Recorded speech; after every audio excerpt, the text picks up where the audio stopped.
பேசு தமிழா பேசு நேயர்களுக்கு வணக்கம். எப்படா இந்த ஆட்சி வீட்டுக்கு போகும்? இன்னும் 10 மாசம் இந்த திமுக ஆட்சியை நம்ம பொறுத்துக்கிட்டு இருக்கணுமா? 10 மாசம் கழிச்சு தான் எலெக்ஷனா என்று நாம் அனைவரும் வேதனைப்படும் விதமாக தொடர்ச்சியாக தமிழ்நாட்டில் சட்ட ஒழுங்கு சீர்கேடு, கொலை கொள்ளை போன்ற சம்பவங்கள் நடந்துகிட்டே இருக்கு. அதுவும் சமீப சில நாட்களாக அது அதிகரிச்சிருக்கு. எதற்காக திமுக ஆட்சி அகற்றப்பட வேண்டும் என்பதற்கு இந்த சம்பவங்கள்லாம் பார்த்தோம்னா நமக்கு புரிய வரும். ரீசெண்ட் டைம்ஸ் நடந்த கோரமான சம்பவங்களுடைய ஒரு தொகுப்பாக இந்த வீடியோவை பதிவு பண்ணவிருக்கும். அதிகமான நபர்களுக்கு ஷேர் பண்ணுங்க. யாரெல்லாம் உங்களுடைய நண்பர்கள் யாராவது திமுக அனுதாபிகளாக இருந்தாங்க, 2026 என்ன நடந்தாலும் நான் தளபதி தான் ஓட்டு போட போறேன் என்று சொல்றாங்க இல்லையா, அவங்களுக்கெல்லாம் இந்த வீடியோவை ஷேர் பண்ணி விடுங்க. இந்த வீடியோ பார்த்த பிறகும் அவங்க திமுக ஓட்டு போடணுமா என்பதை அவங்க யோசிக்கட்டும். முதல் ரீசன் அண்ட் முதல் சம்பவம் இது அனைவருடைய நெஞ்சையும் பதபதைக்க வைக்கக்கூடிய ஒரு காணொலியாக இருக்கும். எல்லாருக்குமே தெரியுங்க, திமுக ஆட்சிக்கு வந்ததுலேருந்து இங்கு எப்படி போதை மருந்து புழக்கம் அதிகமாகி இருக்கு. கிராமத்திலேருந்து நகரம் வரைக்கும் சாதாரண மாணவர்கள் வரைக்கும் இந்த போதை பொருள் பெனிட்ரேட் ஆகி இருக்கு. மூளை முடக்கெல்லாம் போகி இருக்கு. ஈஸிலி அவைலபிளாக இருக்கு. இத்தனைக்கும் ஜாஃபர் சாதிக் போன்றவர்கள் இந்த போதை மருந்து கடத்தல் வியாபாரிகள் எந்த கட்சியில இருந்தாங்க, அவங்க எத்தனை முறை இன்டர்நேஷனல் லெவல்ல ட்ரக்கை கடத்திருக்காங்க என்பது தெரியும். அப்பேற்பட்ட ஒரு பெருமை மிகு கட்சி ஆட்சி புரியக்கூடிய ஒரு மாநிலத்துல ட்ரக் பெருக்கெடுத்து ஓடிக்கிட்டு இருக்கு. இதனுடைய ஒரு விளைவாக பள்ளி மாணவர்களை ஒரு சில போதை ஆசாமிகள் மிரட்டுறது மட்டும் இல்லைங்க, அவங்கள வெட்டுவதற்காக அருவாள் எடுத்துட்டு தூக்கிட்டு ஓடுறாங்க. இந்த சம்பவம் எங்க நடந்திருக்குன்னு பாத்தீங்கன்னா, திருப்பூர் மாவட்டம் அவினாசியை அடுத்த குன்னத்தூர் பெருமாநல்லூர் சாலையில் உள்ள அரசு பள்ளி மாணவர்களிடம் கஞ்சா போதையில் இருக்கிறவங்க இந்த மாதிரி தகராறுல ஈடுபட்டிருக்காங்க.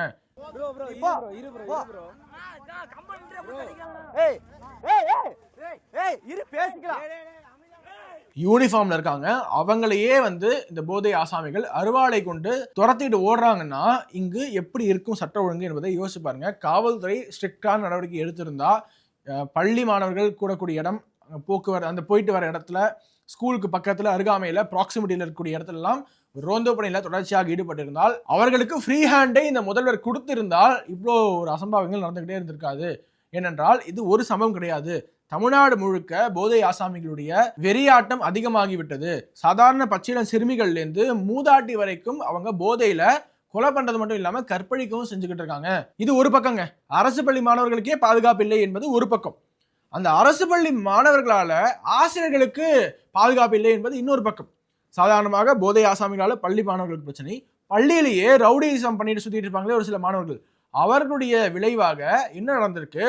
திருத்தங்கல் அரசு மேல்நிலை பள்ளியில மாணவர்கள் தன்னுடைய ஆசிரியரையே மது பாட்டிலால அடிச்சு மண்டையை உடைச்சிருக்காங்க அப்படிங்கிற ஒரு செய்தி அனைவருக்கும் அவ்வளோ ஒரு அச்சத்தை கொடுத்திருக்கு. என்னப்பா, நம்ம ஸ்கூல் படிக்கும் போதெல்லாம் எப்படி இருந்தோம், இப்ப மாணவர்கள் எப்படி இருக்காங்க?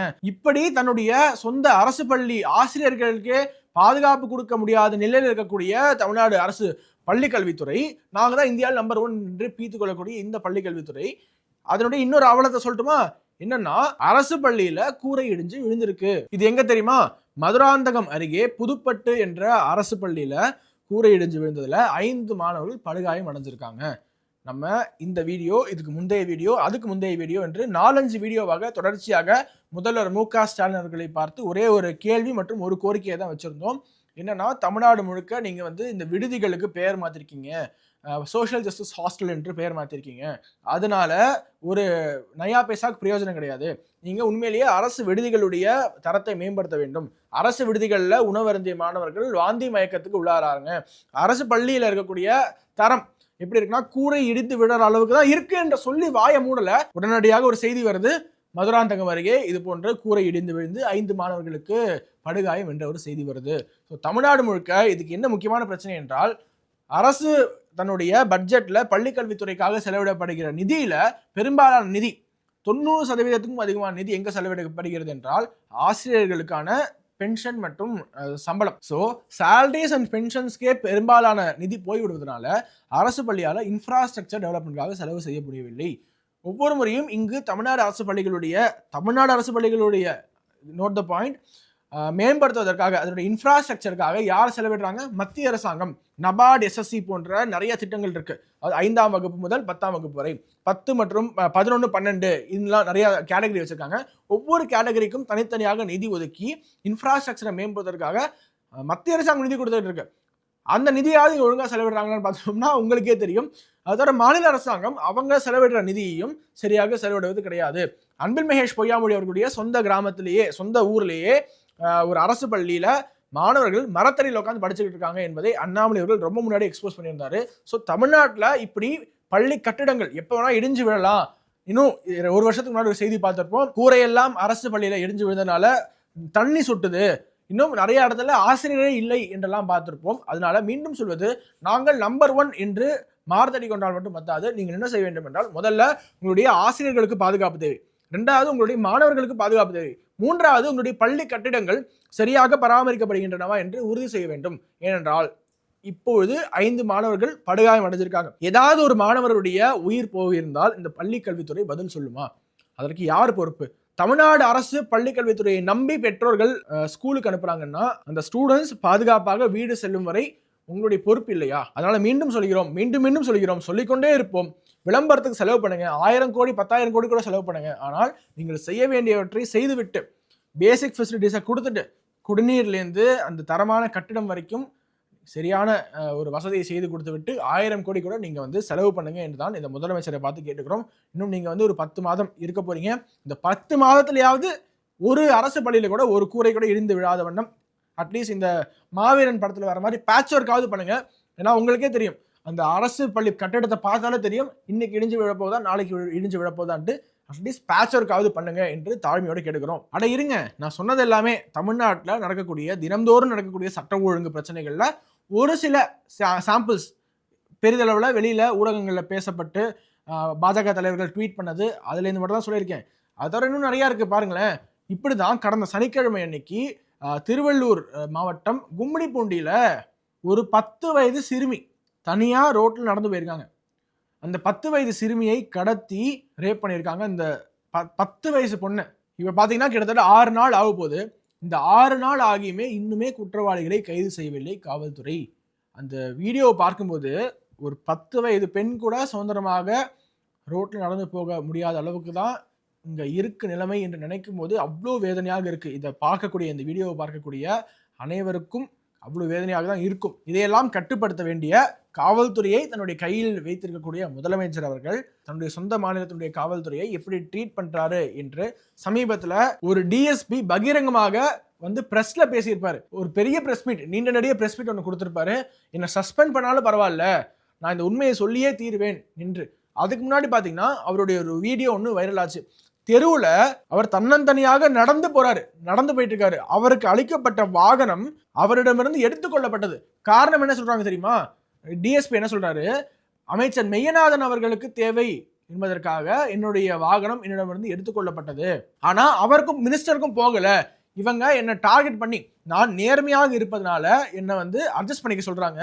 இப்படி வெறப்பா இருந்தா உடைச்சிருவோம், கொஞ்சம் வளைஞ்சு அப்படி இப்படி போங்க என்று இப்படி விரல காட்டுறாரு எஸ்பி என்று ரொம்ப பகிரங்கமாக குற்றம் சாட்டியிருப்பாரு மயிலாடுதுறையினுடைய மதுவிலக்கு துறையினுடைய டிஎஸ்பியா இருக்கக்கூடிய சுந்தரேசன் அவர்கள். ஒரு டிஎஸ்பி பிரஸ் மீட் கொடுத்திருக்காரு. ஓப்பனாக என்ன சஸ்பெண்ட் பண்ணாலும் பரவாயில்ல, நான் ஒரு ஹானஸ்ட் ஆஃபீஸர் அப்படின்னு சொல்றாரு. நம்ம எப்படி அவரை நம்புறது, அவர் ஹானஸ்டா இல்லையா என்பதற்கு அவருடைய ட்ராக் ரெக்கார்ட் தான் எடுத்துக்காட்டு. அவருடைய ட்ராக் ரெக்கார்ட் எடுத்து பார்த்தோம்னா தொடர்ச்சியாக இங்க சட்டவிரோத மது விற்பனைக்கு எதிராக நிறைய நடவடிக்கை எடுத்திருக்காரு. இதுவரைக்கும் 23 சட்டவிரோத மது கடைகளை மூடியிருக்காரு.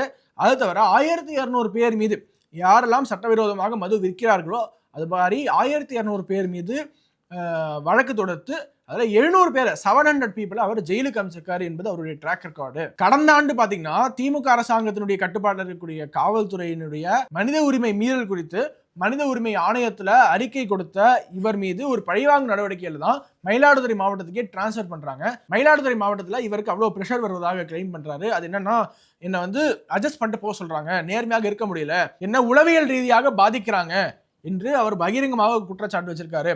காவல்துறையில பலரும் இது போன்ற உளவியல் ரீதியான பிரச்சனைக்கு உள்ளாகிறாங்க, ஒரு சில தவறான அதிகாரிகள் இருக்காங்க என்று 4 அதிகாரிகளை பேர் சொல்றாரு. அந்த 4 பேரை சொல்லி இவங்களாலதான் காவல்துறைக்கு பிரச்சனை, இந்த முதலமைச்சருக்கே மிகப்பெரிய பிரச்சனை என்பதை குறிப்பிடுறாரு. கஷ்டம், போலீஸ்ல ரொம்ப கஷ்டம். நாங்க எங்களை மாதிரி அதிகாரிகள், நேர்மையான அதிகாரிகள் எப்படி வேலை செய்ய முடியும்? நாங்க எங்களை நேத்து எஸ்பி மயிலாடுதுறை என்ன ரூம்ல கூப்பிட்டு பேசுறாரு. இப்படி வரல காமிச்சு இப்படி இருக்கிற வரல வளைஞ்சு போகணுமா, வரையிலன்னா உடைச்சிருவாங்களாம். எப்படி நேர்மைக்கு விடும் சவால் இது, நேர்மைக்கு விடும் சவால் உடைச்சிருவாரா? ரெண்டாவது, ஏன் இதெல்லாம் நமக்குள்ள பெருசாக்குறீங்க? இதெல்லாம் அப்படியே போங்க, அப்படியே போங்க, உங்களுக்கு ஒன்னும் பிரச்சனை பண்ண மாட்டாங்க. என்ன பயமுறுத்தி காட்டுறீங்களா? இவ்வளோலாம் ஓப்பனாக வெளியில் வந்து பேசுவது சாதாரணமாக நடக்காது. அப்போ எவ்வளோ இவர் மன உளைச்சலுக்கு ஆளாகி இருப்பார் என்று பாருங்க. நம்ம சொல்றது எல்லாமே எஸ்பி மேல தப்பா டிஎஸ்பி மேல தப்பா என்ற ஒரு கன்க்ளூஷனுக்கு நாம் போய்விட வேணாம். ஆனால் நியாயமான விசாரணை நடக்க வேண்டும். ஏன்னா ஒரு டிஎஸ்பியினுடைய காரை வாங்கி அவரை வந்து நடக்க விட்டுருக்காங்க. எதற்காக கார் வாங்கப்பட்டது என்று தெரியாமல் இப்போ மீண்டும் அவர்கிட்ட கொடுத்து விட்டதாக சொல்றாங்க. எஸ்பி, இந்த மாவட்ட எஸ்பி எல்லாத்தையும் மறுக்கிறார். இல்லை எல்லாம் தவறான தகவல் என்று சொல்றாரு. ஒரு நியாயமான விசாரணை நடக்க வேண்டும். பொதுமக்களுக்கு என்ன தேவை? ஒரு டிரான்ஸ்பரண்டான கவர்னன்ஸ், தன்னை பாதுகாக்கக்கூடிய ஒரு காவல்துறை, இவ்வளவுதான் நம்மளுடைய எக்ஸ்பெக்டேஷன். அதனால இதற்கு தடையாக இருக்கக்கூடிய யாராக இருந்தாலும் களை எடுக்க வேண்டும். முதலமைச்சர் இதை கவனத்தில் கொள்ள வேண்டும். ஏன்னா அகைன் நான் சொன்ன மாதிரி இன்னும் ஒரு 8 மாசமோ 10 மாசமோ நீங்க தான் ஆட்சியில் இருக்க போறீங்க. உங்களுடைய ஆட்சிக்கு கெட்ட பேரு இங்க நிறைய காவல்துறை அதிகாரிகள் நடந்துகிட்டு இருக்கு என்பதை நீங்களே பார்த்திருப்பீங்க. அஜித்குமார் கொலை வழக்கு ஒரு மிகப்பெரிய உதாரணம். உங்களுடைய ஆட்சிக்கு ஒரு கெட்ட பெயர் ஒரு 5-6 காவல்துறை அதிகாரிகளால் நடந்திருக்கு. ஆக நீங்கள் காவல்துறைக்கு ஒரு ஃப்ரீ ஹேண்ட் கொடுக்க வேண்டும். இங்க கிரிமினல்ஸை முட்டிக்கு முட்டி தட்டுங்க, என்ன நடந்தாலும் நான் பாத்துக்கிறேன் என்று நீங்க ஒரு அஷூரன்ஸ் கொடுக்கணும். அப்பதான் நான் சொன்னே ஒரு பெரிய லிஸ்ட், 10 வயது சிறுமி பாலியல் பலாத்காரத்துக்கு உள்ளாக்கப்பட்டதுலேருந்து, பள்ளி மாணவர்களை அடிக்கிறதுலேருந்து, போதை ஆசாமிகள் அடிக்கிறதுலேருந்து, பள்ளி மாணவர்கள் ஆசிரியரை தாக்குறதுலேருந்து, இன்னும் நிறைய சட்ட ஒழுங்கு சீர்கேடுகள் இங்க நடக்காம இருக்கணும்னா அனைத்துமே முதலமைச்சர் கையில் தான் இருக்கு. ஸோ இந்த முதலமைச்சர் விழிக்க வேண்டும். இல்லை என்றால் இன்னொரு 10 மாசத்துல வீட்டுக்கு அனுப்பப்படுவார் என்ற ஒரு மெசேஜோட விடைபெறுகிறோம். மீண்டும் அடுத்த ஒரு நிகழ்ச்சியில் சந்திக்கிறோம். வணக்கம். வந்தே மாதரம். குருவாக இல்லாமல் ஒருத்தனால இன்டர் காஸ்ட் மேரேஜ் பண்ண முடியாது, கலப்பு திருமணம் பண்ண முடியாது. அப்ப குரு சண்டால யோகம்ங்கிறது இங்க நெகட்டிவ் இருக்கு, பாசிட்டிவ் இருக்கு. அப்ப என்னன்னா ஒரு கிரகங்கள் சேருவதை சேர்க்கையாக பலன்களாக புரிந்து கொண்டு சொல்ல. ஃபார் எக்ஸாம்பிள் இந்த பள்ளி கத்துறது, போட்டோ கீழே வந்து உடையிறது, இல்லை வேணாம் அப்படின்னு நம்ம நினைக்கிற அளவுக்கு ஒரு ஆக்டிவிட்டி நடக்கிறது, ஒரு காரியம் பேசி லைட் ஆஃப் பண்ணுறது, லைட் ஆஃப் ஆகுறது, இதெல்லாம் இந்த இயற்கை நம்மளோட பேசிட்டு இருக்கு. இந்த வடமேற்கு மூலையில படிக்கட்டுக்கு அடியில் டாய்லெட் போட்டிருந்தாலோ, வடமேற்கு மூலையில படிக்கட்டு கட்டி அதை மூடிய அமைப்பா வச்சிருந்தாலோ, வடக்கு தெருக்குத்துல வீடு அமைஞ்சிட்டாலோ அவங்களுக்கு இது மாதிரி த்ரெட்டிங் வரும். இந்த மாதிரி ஆன்மீகம் மற்றும் ஜோதிடம் சார்ந்த இன்னும் பல வீடியோக்கள் பார்க்கணுமா? மறக்காம திருவருள் டிவிக்கு சப்ஸ்கிரைப் பண்ணுங்க. திருவருள் டிவியுடைய சேனல் லிங்க் இந்த வீடியோடைய டிஸ்கிரிப்ஷன்ல இருக்கு. உலக தமிழ் சொந்தங்களுக்கு வணக்கம். நான் ராஜவேல் நாகராஜன்.